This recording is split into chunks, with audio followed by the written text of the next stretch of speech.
Беларусь — это серьезная республика с большим экономическим потенциалом, серьезным экономическим потенциалом.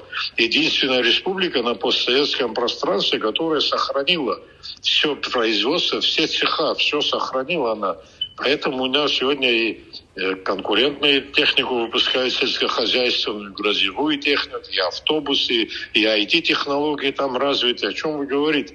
Надо начать с чего-то, а потом уже и признание пойдет.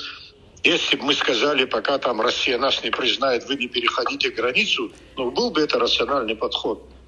Все начинается с встреч, с контакт, с расширения этих контактов и так далее. Вот то, что сейчас наши принимают в славянском базаре, там получили, это разве не успех, это разве не шаг? Еще раз к тому, чтобы показать себе, что наша республика где-то будет обозначена. Вы понимаете, любой контакт, любое взаимодействие, оно только должно приветствоваться. Что мы ультиматум будем ставить Белоруссии?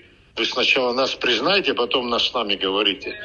Мы должны общаться, мы должны разговаривать, мы должны вызвать доверие, мы должны увидеть, они должны увидеть в нас наше стремление и так далее. Результат будет потом. Когда есть добрая воля руководителя, добрые отношения, у нас будут развиваться именно отношения. Это будет шаг к признанию.